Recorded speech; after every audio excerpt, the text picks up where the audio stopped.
This is Dr. Jane Mathis.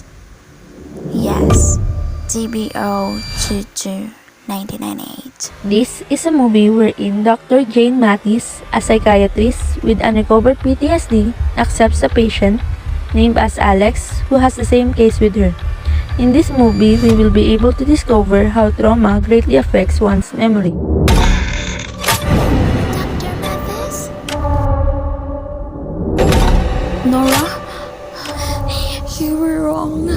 Nora, look at me. Look at me. Give me the glass. No, this is so wrong. No, let me help you.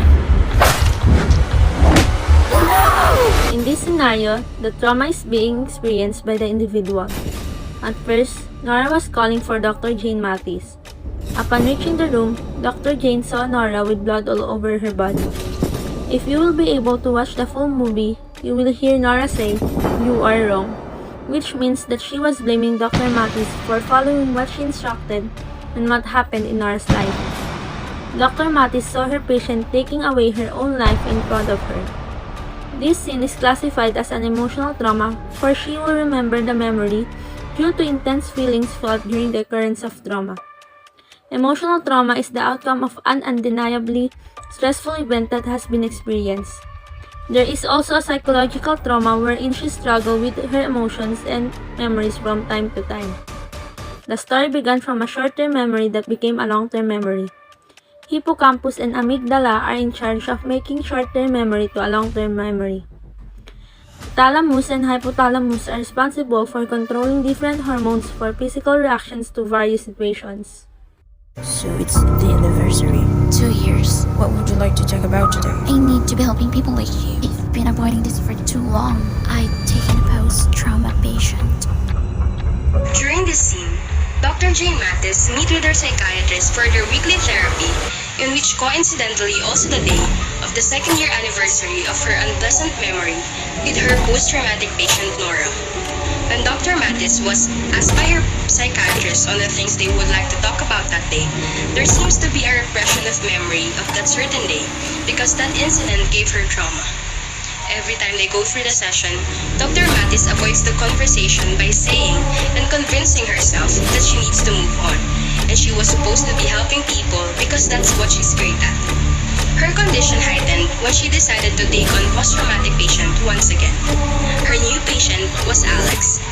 She decided to help him because she feels like he needed someone to confide on in order for him to progress in his current condition. After entertaining a post-traumatic patient, Dr. Mathis experienced more intrusive thoughts and images of Nora that then lead to often occurrences of sleep paralysis.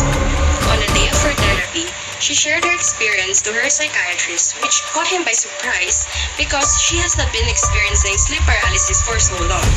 So he confronted her, and eventually, Dr. Mathis confessed to her psychiatrist that she has taken on post-traumatic patient once again. Her psychiatrist did not approve of this and encouraged her to stop seeing him and refer him to another expert so her condition won't be compromised. Certain triggers can set off PTSD. They bring back strong memories.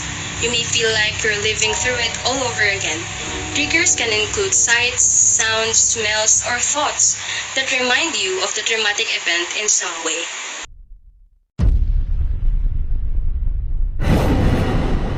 Hello, you must be Alex. I want someone to tell me how to live with this. That was therapy is I don't see myself. dissociation.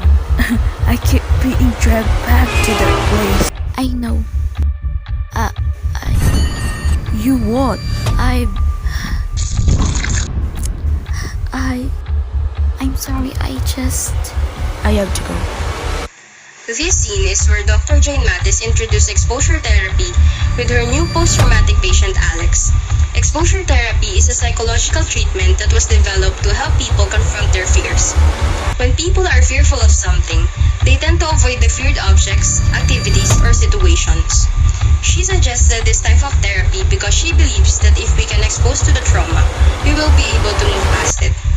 At first, Alex was hesitant because naturally, as a person who experienced such trauma, they would not want to do anything about it anymore. So remembering and going through it all over again sounds ridiculous. Every time he thinks about it, he felt as if he was being dragged to that place again. The situation became frustrating for him, so he asked the question back to Dr. Mattis, in which triggered her memory on the day she was attacked by her patient Nora, and even saw her attempt to kill herself. The emotional experience of psychological trauma can have a long-term cognitive effects. The hallmark symptoms of PTSD involve alterations to cognitive processes such as memory, attention, planning, and problem solving, underscoring the detrimental impact that negative emotionality has on cognitive functioning.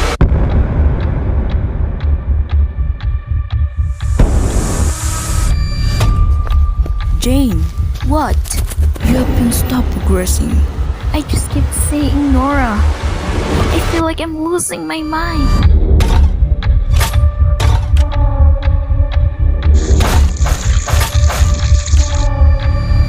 Sigmund Freud proposed that hallucination is a product of repressed traumatic experience entering the conscious mind. Dr. Mattis saw intrusive images of Nora every now and then. These intrusive images, which are part of her traumatic memory, produce hallucinatory experiences. Repressed memory of seeing Nora die made her experience auditory and visual hallucination. Also a flashback, one will be back to the time one experienced the bad memory. Having a severe flashback, one can see, hear, smell things that other people do not.